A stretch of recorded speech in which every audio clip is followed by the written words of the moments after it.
Bonjour à toutes et à tous. Bienvenue pour ce webinaire consacré à ce nouveau métier, l'assistant médical. Nous avons souhaité organiser cet échange pour vous partager toutes les missions de ces futurs assistants médicaux. Également pour vous médecins, savoir quelle est la nouvelle façon d'exercer, quels bénéfices vous pouvez tirer de ce dispositif et enfin, quelles sont les modalités de formation. Comment la personne ressource sera formée, ceci évidemment en lien avec les attendus du certificateur. Alors, nous allons animer cette session avec ma collègue Nathalie, que je vais laisser se présenter. Bonjour, donc Nathalie Monotte, je suis référente du CQP assistant médical. Donc je vais vous expliquer tout ce qui est financement, inscription et puis l'aide apportée aux médecins et aux stagiaires pendant la formation. Merci Nathalie. Donc moi je m'appelle Isabelle Hébert, je suis responsable pédagogique de l'école CHEM en Bretagne et mes missions sont d'accompagner les stagiaires tout au long de leur cursus. Également pour vous médecins de participer aux entretiens de suivi de votre salarié et puis m'assurer également que le contenu proposé par les formateurs soit bien en adéquation avec le référentiel. Maintenant, je vais vous proposer en fait de vous donner la trame de cet échange. Donc, nous allons partager avec vous l'organisme CHEM, l'école CHEM évidemment, le métier d'assistant médical, comment se former à ce nouveau métier, quelles sont les spécificités de l'école CHEM, et enfin, Nathalie vous expliquera le processus d'inscription et les modalités de financement. Alors, comme ça, vous avez un visuel. Évidemment, vous pouvez intervenir tout au long de ces échanges. Notre petite voix, Amélie, va recueillir toutes vos questions. Je vais d'ailleurs la laisser se présenter. Bonjour à tous, Amélie Manca, je travaille au sein de l'école CHEM avec Nathalie et Isabelle et c'est moi qui vais recueillir vos questions écrites. N'hésitez pas à nous les adresser et je les relayerai à Isabelle et Nathalie au moment où on fera des petites pauses questions-réponses. Merci Amélie. Alors déjà, je vais vous présenter notre organisme, le Collège des hautes études en médecine et son école. Donc, le Collège des hautes études en médecine, c'est un organisme qui a été créé il y a maintenant un peu plus de 30 ans. C'est un organisme breton qui est basé à Brest et il y a à peu près une trentaine de salariés à travailler au sein du CHEM. Donc, pour le CHEM, initialement, c'est un organisme de formation continue des professionnels de santé. Donc, comme vous pouvez le voir, sur les 3 dernières années, il y a eu environ 27 000 professionnels formés. Évidemment, on va dire un nombre important de médecins généralistes, des infirmiers, des kinés, des podologues, pharmaciens. En bref, de nombreuses professions de santé peuvent suivre le DPC au sein du CHEM. On va dire, nous travaillons beaucoup sur le DPC, mais le CHEM a toujours eu une volonté de se développer et puis de déployer ses actions lorsqu'il s'agit des actions en santé. C'est pourquoi en 2021, le CHEM a souhaité créer une école CHEM et dans ce contexte a répondu à l'appel à projet du certificateur. Donc c'est un acronyme un peu compliqué, c'est la CPNEFP, la Commission paritaire nationale de l'emploi et de la formation professionnelle. Voilà, donc tout au long de l'échange, je vais parler de CPNEFP ou de certificateur pour bien expliquer un petit peu le contexte de la création de ce nouveau métier. Alors, le CHEM a donc obtenu l'agrément de la CPNEFP en novembre 2020. Donc, c'est un agrément qui a été dispensé en France. Il y a eu 12 organismes seulement d'agréés en France. Donc, comme vous le constatez, c'est à la fois assez peu, 12 organismes. Et donc, le certificateur nous a demandé de mailler le territoire et de réussir une implantation à peu près harmonieuse de tous les centres de formation. Donc, nous, le CHEM est implanté sur la Bretagne, la Normandie et les Hauts-de-France.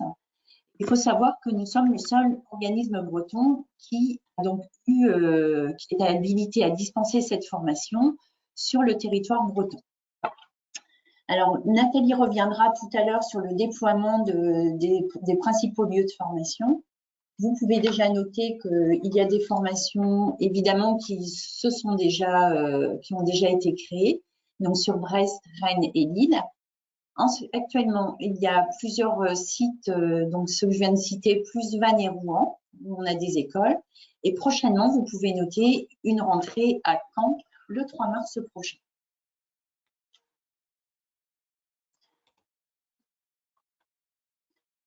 Alors, ce nouveau métier, maintenant, nous allons justement expliquer quelle est la genèse de ce métier, quels sont ses enjeux, et vous donner quelques chiffres pour illustrer le propos. Alors, les constats. Pourquoi est-ce que, en fait, ce métier a été créé? Donc, c'est fort d'un constat. Alors, je ne vous apprends rien en disant qu'il y a un manque criant de praticiens, des praticiens qui sont surchargés et qui manquent de temps pour exercer pleinement leur mission. Donc, c'est une demande spécifiquement des médecins généralistes, mais également de certains spécialistes qui éprouvaient le besoin d'avoir une assistance dans leurs tâches quotidiennes. Donc, souvent, on savait que c'était parfois confié à leur secrétaire médical. Et là, il s'agissait de formaliser un petit peu les choses de manière à ce qu'il y ait un poste avec une personne ressource dédiée qui puisse les accompagner. Donc, il y avait les problématiques des déserts médicaux, puisqu'on le sait tous, ces déserts médicaux impactent de plus en plus l'accès aux soins des patients. Alors, les enjeux de ce métier, en fait, il faut savoir que ce métier, c'est en fait un métier émergent qui faisait partie du projet notable du plan de transformation du système de santé 2022. Le projet était ambitieux puisque la volonté était de créer environ 4000 postes d'assistants médicaux à l'horizon de fin 2022. Donc, vous voyez, c'était quand même quelque chose de notable. Et en fait, il s'agissait aussi, alors c'était bien de créer ce nouveau métier, mais il faut toujours faire attention à ce que le périmètre du champ de compétences soit défini, soit bien précis et qu'il n'y ait pas des dérives vers les autres professions de santé réglementées. Donc, en fait, j'insiste sur la notion de dérive parce qu'on sait tous quand il y a un métier émergent, il y a toujours des craintes assez légitimes des autres professionnels qu'on vienne un peu grignoter leur mission respective. Donc, ça, c'est quelque chose qui a sensibilisé les personnes qui sont à l'origine de cette création. Donc, en fait, c'est un projet qui a été porté par la DGOS, associé à des médecins et puis des organismes représentatifs des professions médicales. Donc, vous avez dû entendre parler, il y a un chiffre clé qui a été énoncé par le président Macron ces derniers temps. La volonté de former environ 10 000 postes d'assistants médicaux, on va dire à l'horizon 2025. Donc, vous voyez, là, c'est vraiment quelque chose qui se développe. Et si vous souhaitez retrouver toutes les données législatives et légales, c'est l'arrêté du 14 août 2019. Vous pouvez cliquer sur le lien lorsque vous aurez le support à votre disposition. Comme ça, vous aurez un petit peu toutes les modalités légales, on va dire, de ce dispositif. Alors, les enjeux de ce métier, je vais vous donner quelques chiffres clés. Donc, vous pouvez déjà le constater, en fait, il y a des contrats qui ont été signés avec la CPAM pour que ce métier voit le jour. En fait, pour faire simple, il faut dire que la CPAM a donc, au travers de tous les délégués d'assurance maladie, ont visité les cabinets de médecine générale comme de spécialistes pour expliquer un petit peu ce dispositif et les enjeux de ce nouveau métier. Donc, comme vous le voyez, il y a de nombreux contrats qui ont été signés. À peu près, on va dire, en 2021, il y avait 1700 contrats. En septembre 2022, il y en avait 2005. Et là, on a des données assez récentes. Vous voyez qu'on arrive à un chiffre de 3700 pratiquement. Donc, en fait, ce sont des contrats qui sont passés entre un médecin, l'assistant médical, et puis, donc, en fait, c'est pour que cette personne évolue dans ses missions si elle était à l'origine secrétaire médicale, ou ça peut être aussi une embauche spontanée d'une nouvelle personne. Donc, voilà, il y a différentes possibilités. Comme vous le voyez, beaucoup, ce sont des médecins généralistes, en fait, à 78% qui ont signé les contrats. Et à peu près 22% de contrats sont signés par des spécialistes. Donc ça, c'est une notion importante parce qu'on pense tout le temps que ça s'adresse aux seuls médecins généralistes, mais ce n'est pas le cas. Donc vous voyez sur la diapo qu'en fait, vous avez, alors c'est classé par par ordre, on va dire, de personnes qui ont signé la majorité des contrats. Donc, vous voyez les cardiologues, les ophtalmos, pédiatres, qui sont des personnes qui sont très intéressées par ce dispositif. Vous voyez, ce sont des données récentes puisqu'elles datent d'octobre 2022. Il est à noter aussi que pour 57% des cas, ce sont beaucoup de secrétaires médicales qui souhaitent évoluer dans leur mission. Et ce sont ces personnes, en fait, qui vont intégrer la formation pour pouvoir ensuite travailler sur de nouvelles missions auprès de leurs praticiens. Alors, on parle de la CPM, donc il faut savoir que lorsqu'il y a des contrats de signés, le contrat évidemment est associé à une aide financière d'aide à l'embauche de la personne que l'on souhaite faire évoluer. Et également, donc pour le médecin, il y a certaines contreparties. Donc la principale, c'est l'obligation de former sa salariée dans les 3 ans qui suivent la signature du CQP. Donc, vous voyez, du contrat. Donc, ça, c'est un paramètre important. Donc, c'est une obligation et donc ne pas la perdre de vue parce que si vous êtes dans ce contexte, je sais qu'il y a des médecins qui écoutent le webinaire, de bien penser à votre date d'échéance pour ce contrat. Voilà. Donc, il y a d'autres contreparties. Donc, je vais les évoquer, mais ça, moi, je vous conseille fortement de vous rapprocher de votre délégué d'assurance maladie, puisque cette personne, c'est une personne ressource qui peut vous accompagner et qui s'adaptera spécifiquement à votre situation. Donc, je suis désolée.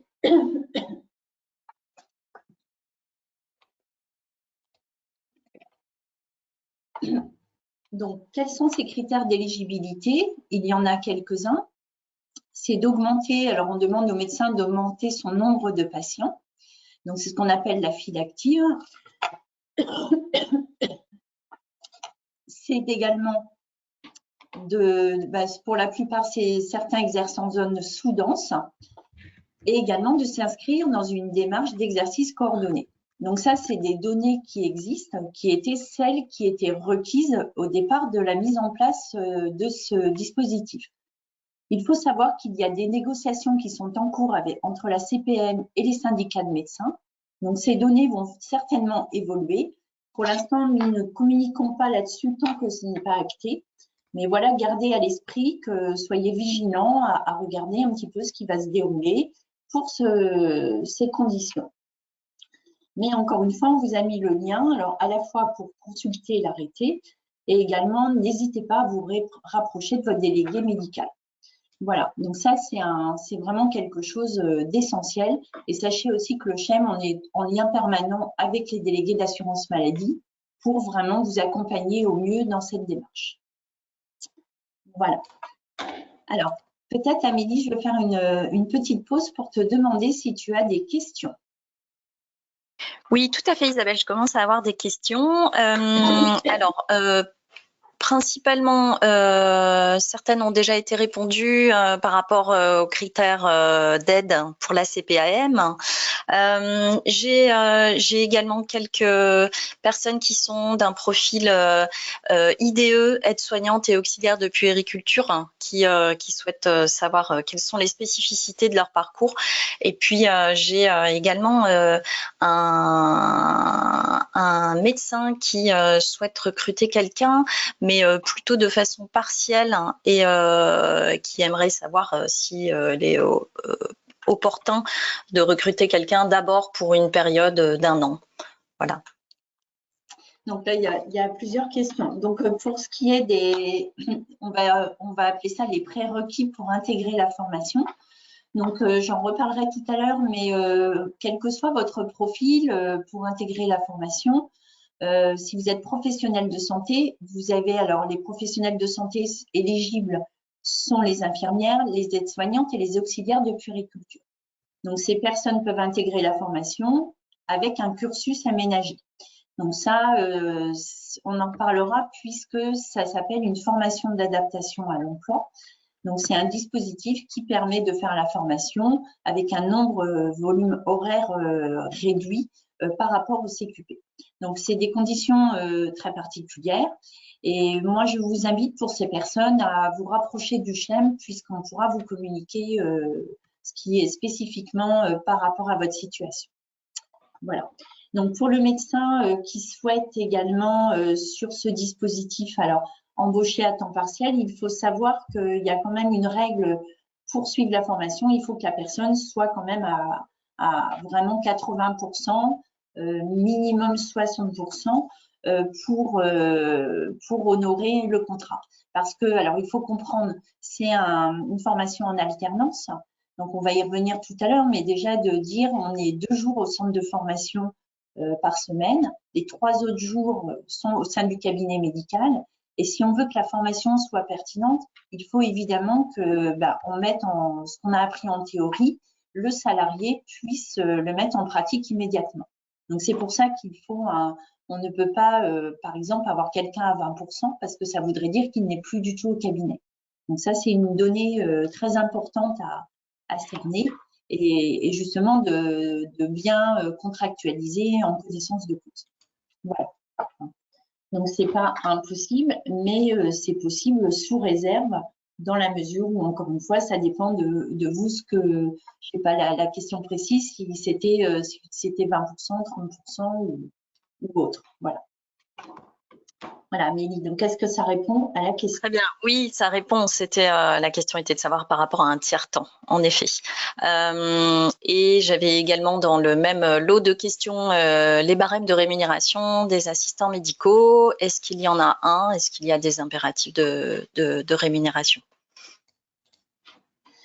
Pour l'instant, ça c'est le volet de Nathalie, je vais la laisser déployer après, mais globalement, c'est une formation qui est récente, qui a été inscrite l'année dernière au mois de mai au référentiel national des certifications professionnelles. Donc, vous voyez, toutes ces choses-là, elle est aussi inscrite à France Compétences.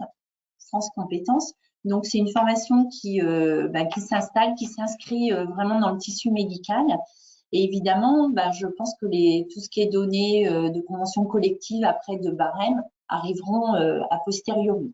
Pour l'instant, il n'y a pas de choses figées. En fait, on ne peut pas dire que la rémunération doit impérativement s'élever à tel taux horaire. On ne peut pas dire ça. Hein. Voilà. Donc, mais je vais laisser Nathalie si elle veut compléter ce que je viens d'annoncer. Je compléterai tout à l'heure, effectivement. Merci. Merci. Les autres questions concernent des parties qui seront traitées plus tard. D'accord, je poursuis. Alors maintenant, on va parler vraiment de pourquoi ce métier au service du praticien. Donc évidemment, comme son nom l'indique, c'est de faciliter les conditions d'exercice et de libérer du temps médical pour le praticien. C'est d'améliorer l'accès aux soins et les délais de prise en charge, notamment dans les déserts médicaux, hein, puisqu'on le sait tous.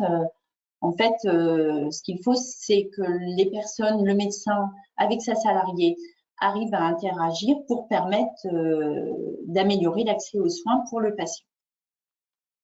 Alors, renforcer la qualité, la coordination des soins entre acteurs de santé, puisque également cette personne ressource au sein du cabinet permettra peut-être d'avoir des délégations de tâches pour contacter éventuellement d'autres praticiens, de faire des courriers, d'interagir avec eux. Et encore une fois, ça permettra aussi de décharger le médecin de nombreuses missions qui peuvent emboliser son activité. Aussi de gérer toutes les données administratives, donc auprès des institutionnels, ça peut être aussi des mutuelles, ça peut être la CPM notamment.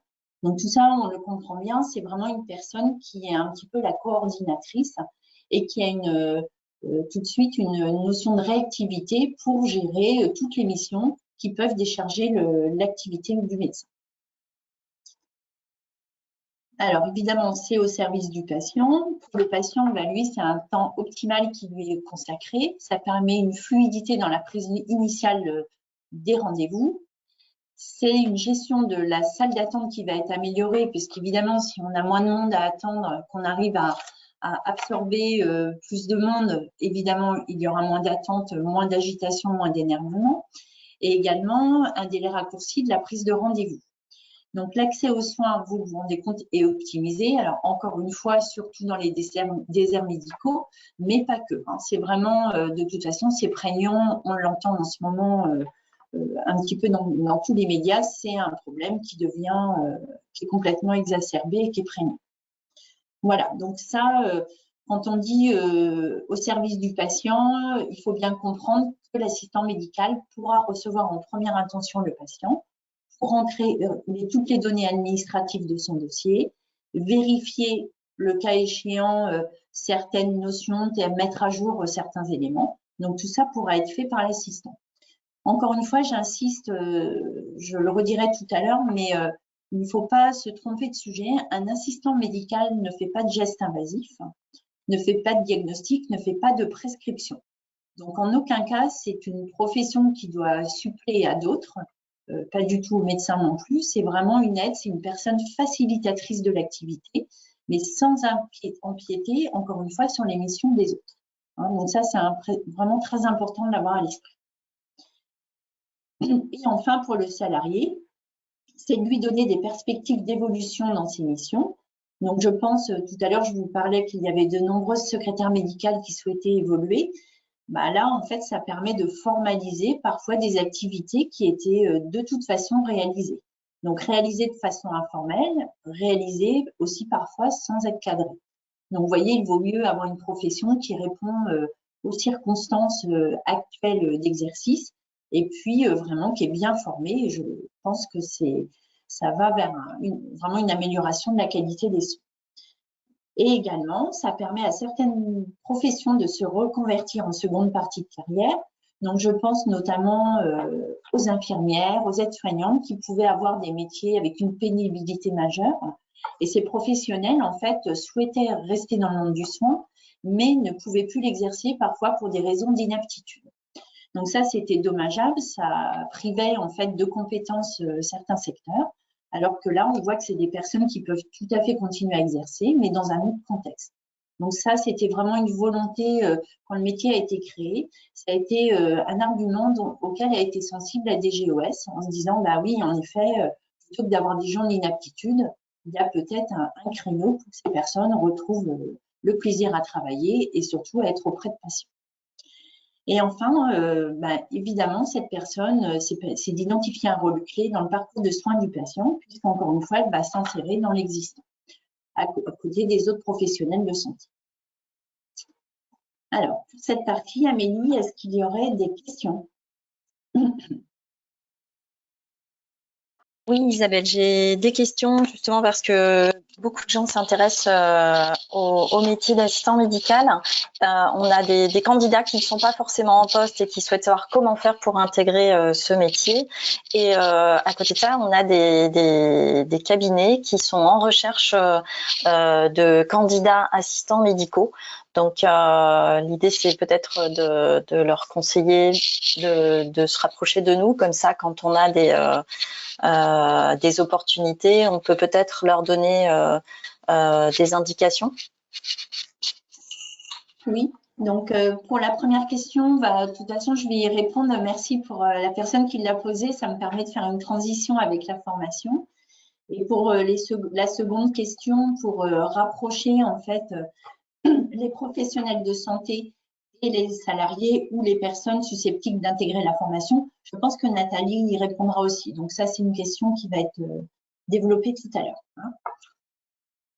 Donc, je vais commencer sur la formation. Donc, les prérequis pour intégrer cette formation. Évidemment, des professionnels de santé qui peuvent, comme je le disais tout à l'heure, être soignants, auxiliaires de puériculture, infirmiers, des secrétaires médicales qui souhaitent évoluer ou faire une reconversion, mais également, ça s'adresse aux jeunes diplômés et aux demandeurs d'emploi. Donc, ce qu'il faut quand même noter, et c'est pour ça que c'est écrit de manière visuellement que l'on remarque, c'est que pour intégrer la formation, il faut impérativement être en poste ou sur le point de devenir. C'est-à-dire qu'une personne qui actuellement souhaiterait suivre la formation sans avoir de poste, ce n'est pas possible. On ne peut pas venir en formation. Ça, c'est quelque chose, le dispositif a été prévu, comme je le disais tout à l'heure, pour être en alternance et donc un temps en formation et un temps au cabinet médical. Donc, il faut être titulaire d'une certification de niveau bac, donc c'est-à-dire avoir obtenu le bac ou alors avoir une certification de niveau 4 équivalente. Les diplômes, j'y reviens pas, j'en ai parlé tout à l'heure hein, pour les personnes éligibles. Et la certification niveau 4 de secrétariat médical, donc ça, c'est qu'on a eu le titre de secrétaire médical, ou si on ne l'a pas obtenu, c'est de justifier de la validation de sa formation pour intégrer la formation ou d'une expérience professionnelle de 3 ans en tant que secrétaire médical. Voilà, donc hein, ça, c'est tous les prérequis qui vous permettront d'accéder à ce cursus. Donc, le CQP, donc, je le redis, mais voilà, il ne faut pas l'oublier, c'est une formation en alternance. Au sein du CHEM, elle se fait le jeudi et le vendredi. Donc, sur tous les sites de formation, pour l'instant, c'est comme cela. Après, si il s'avérait que certains praticiens aient des demandes alors un peu autres, de toute façon, on est à votre écoute. Pour l'instant, pourquoi on a mis jeudi, vendredi? Parce que ça répondait à la demande générale, en fait, d'exercice et d'activité des cabinets médicaux. Voilà, hein, donc pour l'instant, c'est comme ça, mais encore une fois, rien n'est figé. La formation dure 8 à 10 mois. Donc, 8 à 10 mois, tout simplement par le jeu des vacances scolaires. Ça peut être, évidemment, si vous commencez en septembre, vous finirez en juin. Si vous êtes à cheval sur les vacances d'été, ça sera plus long. Voilà, c'est juste ça. Elle fait 384 heures. Il y a 371 heures de formation, c'est-à-dire 2 cours théoriques, on va dire, et 13 heures d'évaluation. Donc, globalement, c'est 4 blocs de compétences et 15 modules qui sont répartis harmonieusement dans ces 4 blocs de compétences. Donc, vous pouvez le constater, c'est une formation qui est dense. Il y a un volume horaire assez important. Il y a des contenus de modules vraiment assez conséquents. Alors, il ne faut pas que ça vous rebute. Hein. C'est vraiment une formation qui est accessible puisque là, maintenant, on a le recul de personnes qui ont déjà suivi la formation avec succès.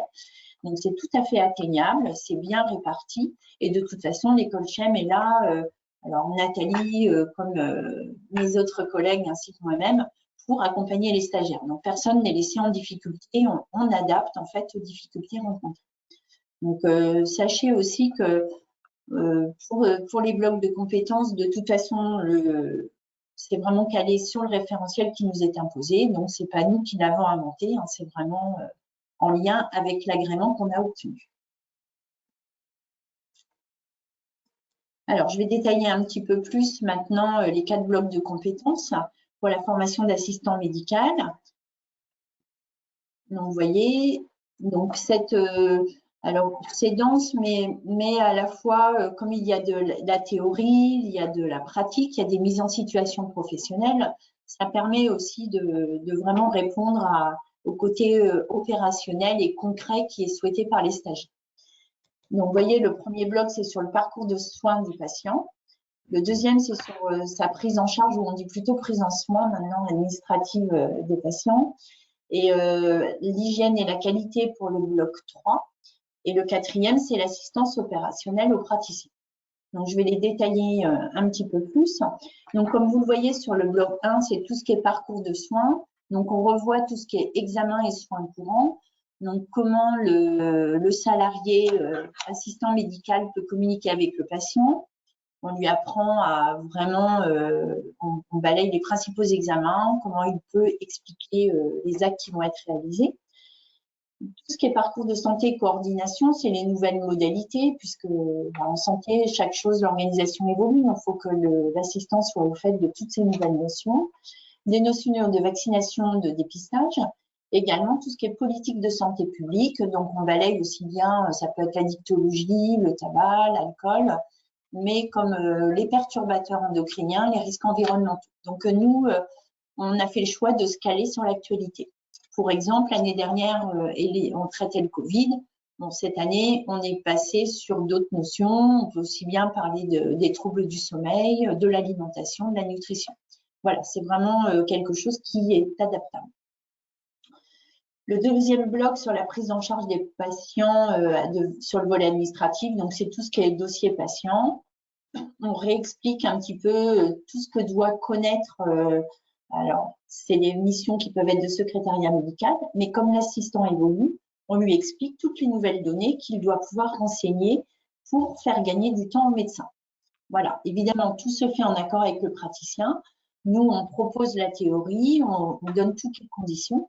Après, bien évidemment, c'est le médecin qui adapte par rapport à son exercice spécifique. Hein. Il n'y a pas du tout d'intrusion de la part de l'organisme de formation dans la vie du cabinet médical.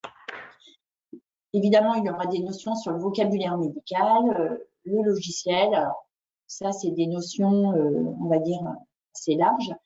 Des notions de communication avec les patients, puisque évidemment, ça devient un petit peu un point qui pose problème dans certains cabinets, la gestion des patients, l'agressivité, enfin des comportements déplacés. Donc tout ça, il y a des 21 heures de cours là-dessus.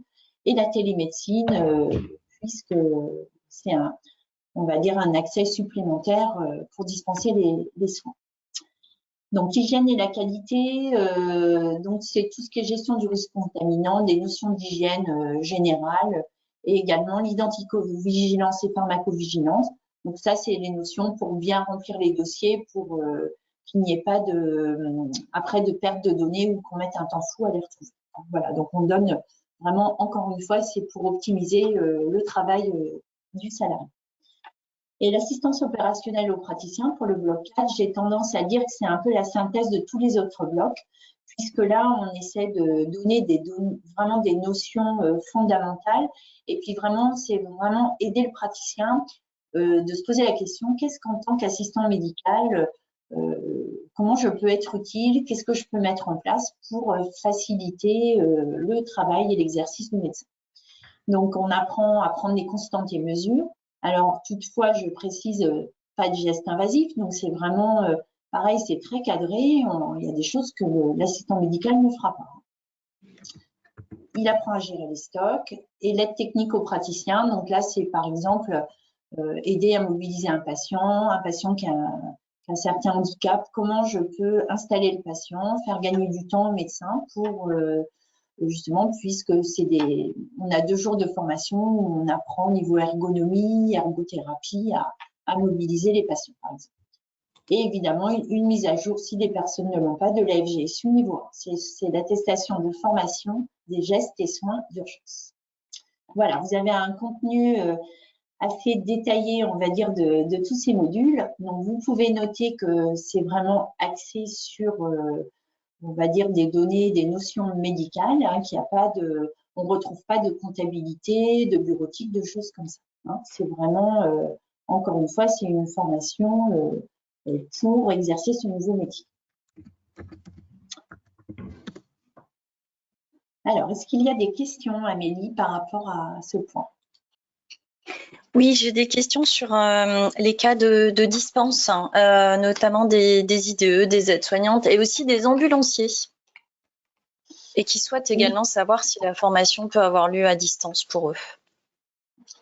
Alors, pour les 3 premières professions, aides-soignantes, infirmières, auxiliaires de puériculture, comme je le disais tout à l'heure, c'est une formation qui peut se réaliser uniquement, enfin nous on la propose en distanciel, sur un temps défini de 16 jours.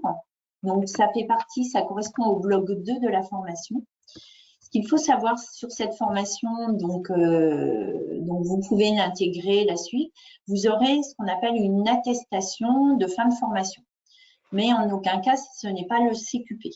Ça vous donne une équivalence pour exercer le titre, enfin pour utiliser le titre d'assistant médical, mais en aucun cas vous serez détenteur du CQP. Donc ça, il faut bien l'avoir à l'idée. Il y a donc des dispenses. Donc comme je vous le disais, c'est une formation, vous ne ferez que le bloc 2, c'est-à-dire 112 heures, et vous serez dispensé des autres blocs. Par contre, les ambulanciers, il n'y a pas de dispense. Hein, donc ça, il faut l'avoir en tête. Toutes les professions, je pense, alors ambulancier, vous êtes diététicienne, pour autant vous êtes professionnel de santé, mais vous n'avez pas de dispense pour ce cursus. Ça n'a pas été prévu par le certificateur. En fait, ça, comme beaucoup de choses, nous, en fait, on est en application des règles qu'on nous a édictées. C'est pas nous qui décidons, en fait, de tous ces prérequis. Hein. Bon. Est-ce que Très bien. ça a répondu Merci à la Isabelle. question? Oui, tout à fait. Les autres questions concernent la dernière partie de la présentation. Merci. Voilà. Donc moi, je vais conclure en fait en vous parlant des intervenants. Donc on a une équipe de professionnels de santé. Alors pourquoi professionnels de santé? Vous voyez, il y a des profils assez variés. Alors les médecins généralistes, parce que ça me semblait important que qui mieux qu'un médecin, alors qui exerce en cabinet, certains dispensent des cours. Comme ça, on peut répondre vraiment, se caler vraiment sur ce qui est souhaité pour la formation. Donc, médecin généraliste, mais pas que. Nous avons aussi notamment un médecin vasculaire, un endocrinologue. Donc, vous voyez, on a des profils assez variés, des gens qui sont vraiment motivés pour accompagner ces salariés. On a également des infirmiers, des psychologues, ergothérapeutes, je le disais tout à l'heure. Voilà, donc c'est vrai qu'on a choisi, alors c'est vrai qu'en tant qu'organisme de formation de professionnels de santé, on a un large réseau. Donc c'est aussi pour ça que on connaît bien nos intervenants. Donc ça nous permet de trouver des gens qui ont vraiment une expertise à la fois de contenu et de métier. Sur le contenu de la formation, chaque formateur, c'est assez structuré. Il reçoit une fiche de route, on va dire, avec le programme qui a été validé par le certificateur. Et lui, il s'en inspire pour bâtir son contenu pédagogique. Alors, c'est évidemment, il fait ça en lien alors soit avec moi ou mon autre collègue qui est sur la région Hauts-de-France et Normandie. Et en fait, ça permet de toujours se caler sur les attendus et puis de ne pas commettre d'impayés. Donc, au niveau de l'équipe chaîne, on a à peu près une cinquantaine d'intervenants qui interagissent et qui maintenant, depuis 2 ans, participent à ce nouveau cursus de formation. Voilà. Donc, je vais laisser la parole à Nathalie qui va poursuivre pour vous expliquer un petit peu tout ce qui est format de formation et modalités de financement, comme je l'avais exprimé tout à l'heure. Merci Isabelle, tu vas pouvoir soulager un peu ta voix et reprendre des forces. Alors, rebonjour. Donc, dans les prochains tableaux, nous allons évoquer les formats de formation, le matériel et les locaux que nous disposons, donc les lieux, et puis la sélection et le positionnement des futurs candidats, donc en référence aux prérequis aussi également indiqués par le certificateur. Donc, au niveau des formats de formation, nous avons, c'est divisé en 4 parties, essentiellement à 80% du présentiel. Donc, pour rappel, les cours sont le jeudi, le vendredi, donc sur tous nos sites. Les horaires, voilà, que ce soit en classe virtuelle ou en e-learning ou en présentiel, sont de 9h, 12h30, 13h30, 17h. Ce sont des journées de 7 heures. Voilà, donc 80% en présentiel et à peu près 20-25% en e-learning ou en distanciel en tout cas. Et une petite partie en cabinet, mais c'est sur des modules bien spécifiques. Donc, pour le coup, vous serez concrètement dans le cabinet à votre poste de travail. Alors, voilà les sites où nous sommes présents: Brest, Rennes, Vannes, Rouen, Caen et Lille. Sachant que Brest, nous sommes à notre 2e session de formation. Rennes, c'est la 2e également. Nous aurons une 3e prochainement, donc on reviendra sur les dates tout à l'heure. Vannes, c'est la première aussi. Rouen également. Caen, donc prochaine ouverture et première ouverture donc le 3 mars prochain. Et Lille, donc où nous avons ouvert la semaine dernière notre 2e session. Alors, pour rappel, tous nos locaux, les locaux sont accessibles, hein, bien entendu. Alors, soit en voiture, soit par le train ou par les transports en commun. Alors, là, nous allons évoquer la sélection à l'entrée en formation des futurs candidats. À réception de votre dossier de candidature, que voilà, nous vous demandons le plus complet possible pour bien étudier votre dossier, nous l'étudions et nous vous convoquons pour un entretien individuel de façon à vous connaître un petit peu plus. C'est plus un échange qu'un entretien, pour vous connaître un peu plus que sur le papier ou les documents que vous nous envoyez, et vous expliquer lors de cet échange, ben voilà, d'approfondir un peu plus le cursus et les 8 mois que vous allez passer avec nous. Après cet entretien, alors nous vous demandons une petite auto-évaluation également lorsque nous vous convoquons, simplement pour voir où vous en êtes par rapport au module que vous allez, qu'on va vous dispenser. Après cet entretien, on vous demande de me confirmer votre inscription, évidemment, pour garder votre place, ce qui est important aujourd'hui puisque nous avons pas mal de demandes. Après cette inscription, donc nous éditons la convention et nous vous la transmettons évidemment pour signature. Et là vient après donc le financement dont je vais parler tout à l'heure par la suite, et ensuite l'entrée en formation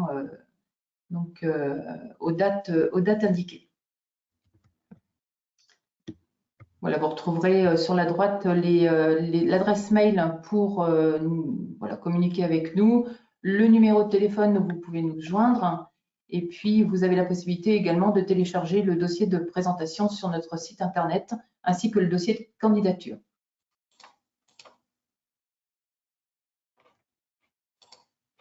Alors, comment accéder à la formation? Donc, on va voir les lieux et dates des formations dans les prochains slides. On va revoir ensemble donc les modalités de financement, le dispositif d'aide aux praticiens et puis notre accompagnement.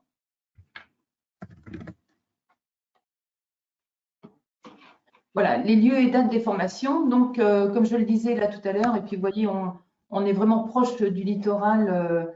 Nous avons donc maillé le territoire à la demande du certificateur. Nous sommes positionnés donc sur les villes qui s'affichent à votre écran et les prochaines dates. Donc, pour Caen, le 3 mars, nous avons encore de la place. Lille, le 7 avril, donc ce sera la 3e rentrée. Vannes, le 9 juin, ça approche aussi.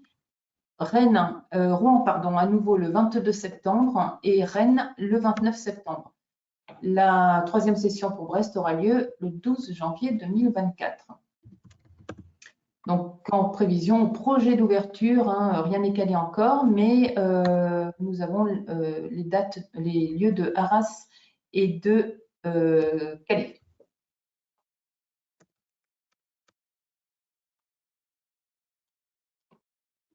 Alors, sur les modalités de financement et bien entendu à la convenance de l'employeur. Comme l'a dit Isabelle là tout à l'heure, vous pouvez être très bien en poste là maintenant depuis des années. Vous pouvez avoir été embauché depuis 1 mois ou en futur embauché, donc voilà, d'ici 2-3 mois, et débuter la formation dans la foulée. Vous avez 2 possibilités, soit dans le cadre du plan de développement des compétences, donc là, ça veut dire que vous êtes embauché en CDI, et donc la formation se fera en alternance, comme on l'a dit tout à l'heure, dans le cadre du développement des compétences. Donc vous êtes en poste et dans le cabinet médical, bien entendu, ça ne change rien. Deuxième possibilité, le contrat de professionnalisation, c'est un CERFA par le ministère du Travail qui peut être édité donc sous la forme soit d'un CDD, soit d'un CDI. Bien entendu, un contrat en annexe peut se faire avec les modalités de travail donc, du cabinet, dans le cabinet. Voilà, ce sont les 2 possibilités pour effectuer cette formation.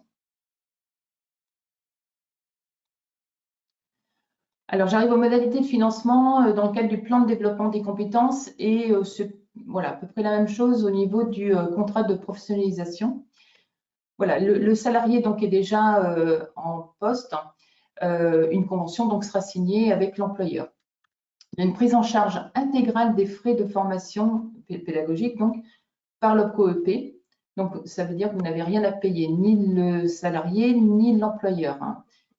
L'employeur a également une aide financière à hauteur de 12 € à chaque fois que votre salarié donc, est en formation, simplement pour pallier au salaire ou embaucher éventuellement quelqu'un pour la remplacer pendant cette période ou faire appel à un service de télésecrétariat à votre convenance.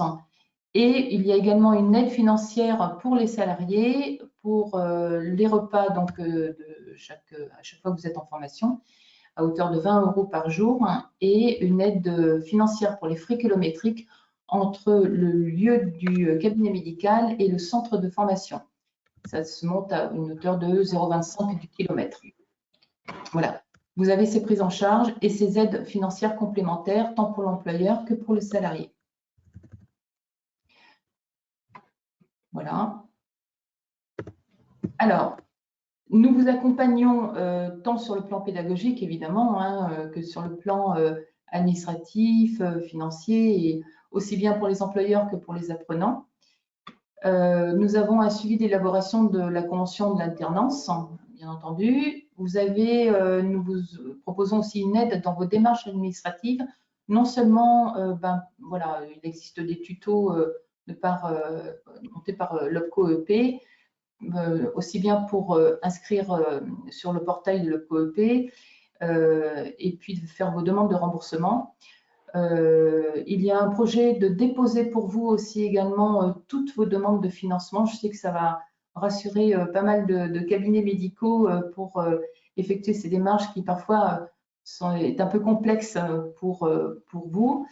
Mise en relation aussi pour faciliter vos recrutements. Alors, pour des personnes qui ne sont pas encore formées ou qui sont en cours de l'être, et aujourd'hui, c'est vrai qu'il est un peu difficile, on n'a pas assez de recul pour voilà, proposer des personnes qui ont déjà obtenu leur CQP. C'est un peu trop tôt dans le temps, mais ça viendra, je pense, dans les mois ou années à venir.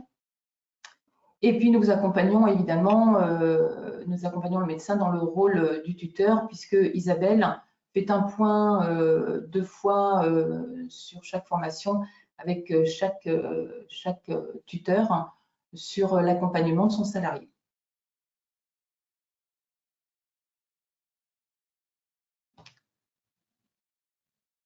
Voilà, alors Amélie, je suppose que tu as des questions, tu en avais déjà tout à l'heure. Est-ce que tu veux me les poser? Je peux répondre? Oui, tout à fait. Merci Nathalie. J'ai des questions assez variées. On me demande s'il y a une formation pendant la période d'été. Non. Voilà, si vous commencez effectivement votre cursus au mois de septembre, vous terminez en juin, comme l'évoquait Isabelle tout à l'heure. Pour votre information, pendant les petites vacances scolaires qui durent 2 semaines, la première semaine, il y a cours, la deuxième semaine, il n'y a pas cours. Donc, soit vous êtes en congé, soit vous êtes dans le cabinet. Noël et jour de l'an, nous sommes toujours fermés.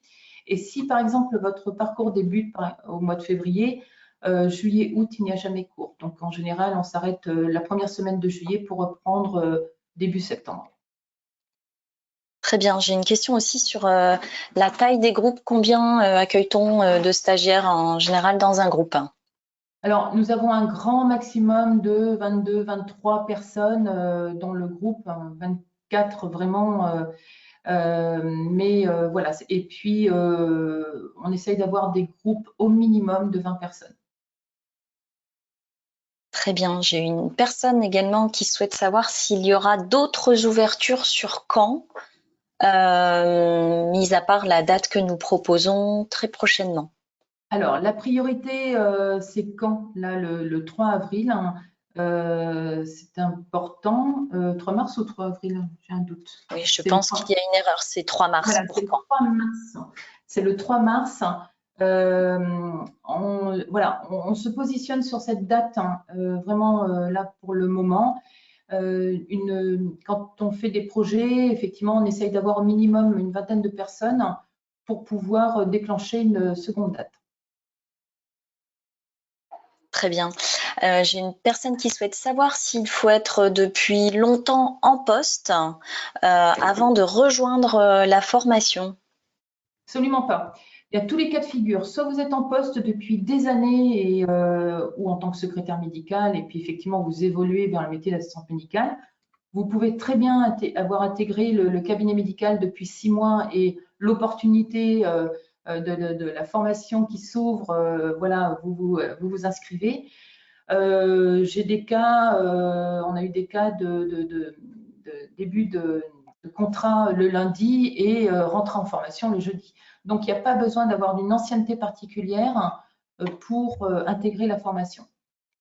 Au même titre, voilà, vous pouvez très bien avoir un cursus complètement différent des métiers de la santé. On a des stagiaires qui viennent de l'agriculture, de la coiffure. Voilà, il s'est passé quelque chose avec le médecin, un bon contact, un bon feeling. Et puis, vous intégrez, voilà, vous êtes salarié du cabinet médical et vous intégrez la formation. La priorité, c'est vraiment que vous soyez en poste.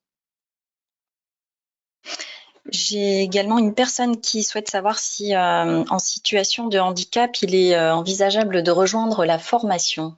Absolument, absolument. Oui, oui, bien sûr, hein, vous pouvez tout à fait rejoindre la formation, toujours pareil, à condition que vous soyez en poste dans un cabinet. Mais bien entendu, oui, vous pouvez rejoindre la formation.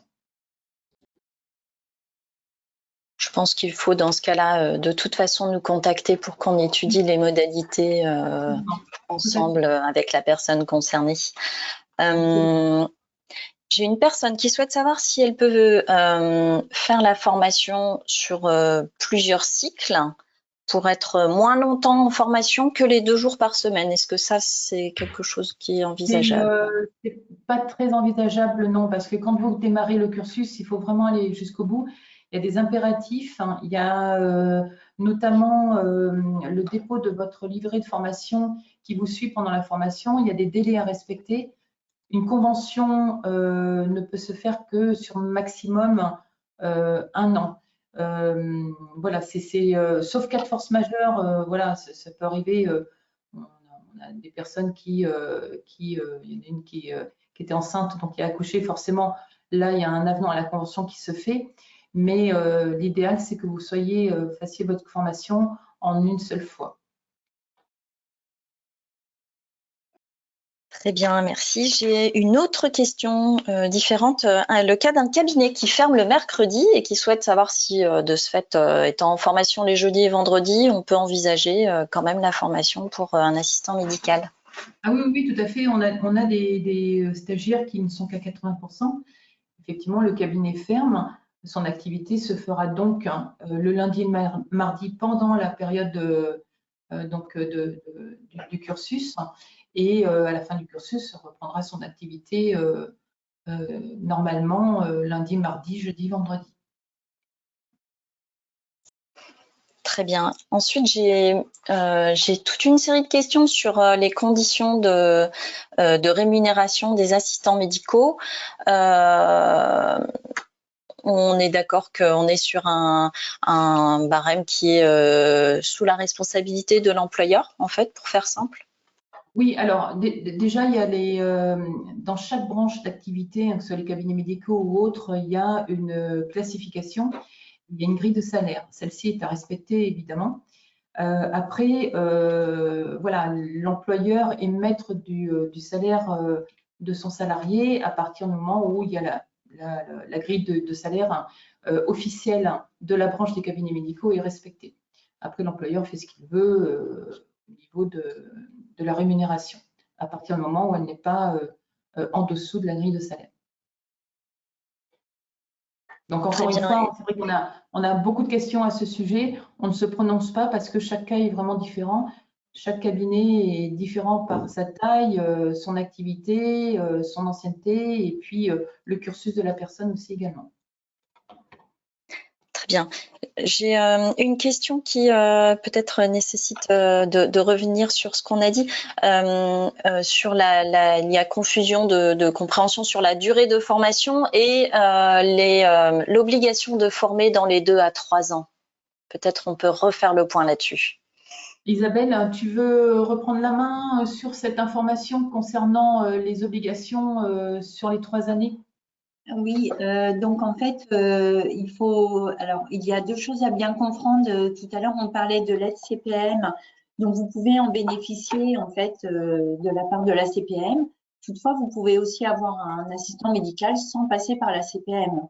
Hein, voilà, chacun décide un petit peu des modalités de son exercice. Par contre, si vous passez par la CPM, comme je le disais, il y a des contreparties. Donc, la contrepartie, c'est éventuellement d'augmenter son nombre de patients Bon, après, c'est, comme je le disais tout à l'heure, ça voit au cas par cas, parce que si vous avez déjà un volume de patientèle très élevé, on ne va pas vous demander de faire x2. Hein. Donc, tout ça, c'est vraiment à définir avec l'assurance maladie. Par contre, sur la durée de formation, quand vous signez un contrat, par exemple, vous avez signé en 2019, bon, ben là, ça veut dire que vous avez eu 3 ans pour mettre en œuvre la formation de votre salarié. Puisqu'on est bien d'accord, c'est un métier qui n'existe pas, donc il faut bien que cette personne acquiert toutes les compétences de ce métier. Donc, en fait, c'est pour ça qu'on dit 3 ans. Donc ça, c'est à bien anticiper. Et je pense que c'est peut-être ça la question, c'est de savoir est-ce que c'est obligatoire ou pas. Donc oui, ça fait partie des contreparties qu'a défini l'assurance maladie. Oui, tout à fait. C'était la question de savoir s'il est obligatoire de suivre la formation une fois qu'on a pris le contrat avec la CPAM. Et d'autre part, les 8 à 10 mois de formation, en effet, doivent être intégrés dans les 2 à 3 ans à compter de la signature du contrat CPAM. C'était bien ça. En fait, on dit 2 à 3 ans parce qu'en fait, il faut qu'à l'anniversaire des 3 ans, la personne soit formée. En fait, c'est ça. Tout à fait. Je vais juste finir. Expressément, il faut, si vous êtes dans cette situation, il faut être vigilant parce que vous voyez, il y a des, comme l'a dit Nathalie, on a des dates de formation. Donc, selon les secteurs, vous n'aurez peut-être pas la formation tout de suite. Donc, moi, je vous invite quand même à anticiper de manière à bien vous retrouver, on va dire, dans les normes, en fait, que vous ne soyez pas pris au dépourvu. Donc, par exemple, on parlait, bon, je dis ça parce qu'on a quelques médecins du Morbihan, là, présents. Si par exemple vous décidiez, c'est pour ça que je prends cet exemple-là de Vannes, votre salarié, vous avez signé en 2019, là il est vraiment extrêmement temps de contractualiser pour juin, parce que là on est en train justement d'organiser l'ouverture de la promo, donc là je dirais que c'est tout de suite quoi. Maintenant qu'il faut qu'il faut vraiment faire les choses. Tout à fait. Merci Isabelle. Et justement, c'est une bonne transition pour la question suivante. Combien de temps faut-il s'y prendre à l'avance pour s'inscrire?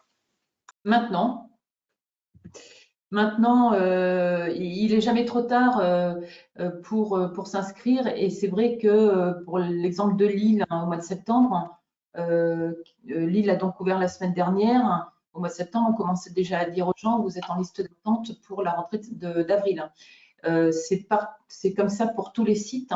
Donc, ne tardez surtout pas à vous inscrire et à valider votre inscription. Après, tout ce qui est administratif, ça va très vite, hein, mais l'idée, c'est vraiment d'avoir votre place et de confirmer votre place ou l'inscription de votre salarié. Très bien. Et puis, je voudrais compléter, c'est vrai que en fait, c'est pour faire les choses déjà en prenant le temps, mais d'autre part, même pour vous, en fait, nous, on organise des sessions, comme l'a dit Nathalie, on bloque le nombre d'inscriptions, on ne va pas au-delà de 24. Alors, c'est pour des raisons pédagogiques, pour de la cohérence, on ne peut pas faire des cours avec 50 personnes, enfin, c'est pas le choix du CHEM, en tout cas. Donc, on essaie de garantir une qualité pédagogique constante. Et donc, à ce titre, c'est pour ça qu'on dit, une fois que le groupe est constitué, on ne prendra pas plus de personnes. Ce que l'on fera, c'est qu'on créera une deuxième session. Vous voyez, on fait toujours comme ça. Plutôt que de surcharger, on anticipe et on recrée une nouvelle session. Mais encore une fois, comme je le disais, si c'est des problématiques de CPM, il faut bien appréhender les choses parce que il n'y a pas, comme vous l'avez constaté, il n'y a pas des ouvertures chaque mois sur chaque site. Hein. Donc, il faut être un peu vigilant par rapport à ça. Très bien. J'ai enfin à nouveau beaucoup de questions sur comment trouver son assistant médical et à côté de ça, comment trouver son cabinet médical quand on veut devenir assistant médical. Quel serait le meilleur conseil qu'on puisse donner en clôture? Alors, comment trouver son assistant médical? Effectivement, alors nous, de notre côté, nous avons des candidats que nous avons déjà reçus, hein, évidemment, et qui sont en recherche. Vous pouvez nous contacter et puis on pourra effectivement répondre à votre demande en fonction des candidats que nous avons. Et puis, pour les futurs candidats, les personnes qui souhaitent se positionner, voilà, c'est un travail de fourmi, hein. Évidemment, vous pouvez vous rapprocher des maisons de santé, de tout praticien en fait, généraliste ou spécialiste, d'envoyer un mail, non parce qu'on n'a pas les mails, hein, évidemment, déposer vos dossiers, votre lettre de motivation et votre CV. Vous pouvez aussi aller donc vers les cliniques privées qui hébergent des groupes de médecins dans différents domaines, cardio, gynéco, dermato. Voilà toutes ces possibilités voilà, qui peuvent s'offrir à vous pour trouver un cabinet médical qui peut vous accueillir. Très bien. On a fait à peu près le tour des questions. Certaines sont des questions très spécifiques, donc j'ai essayé d'y répondre en direct au fil de la présentation, mais je pense qu'on a fait à peu près le tour. Merci. Bien, ben, nous arrivons au terme puisque il est 13h32. Donc, ben, moi, je vous remercie d'avoir été si nombreux à suivre ce webinaire. Éventuellement, si vous avez d'autres questions, comme l'a dit Amélie, des choses spécifiques, vous pouvez vous rapprocher du CHEM, on y répondra. Puis, comme ça, on permet de vraiment coller à votre demande. En tout cas, ben, merci à vous et puis merci également. Oui. Oui, merci également et n'hésitez pas. Vous avez les coordonnées qui s'affichent sur la droite de votre écran avec les numéros de téléphone et puis l'adresse mail. Voilà. N'hésitez pas, au plaisir de communiquer avec vous. Merci à vous. Merci à vous. À bientôt. Bonne fin de journée. Au revoir.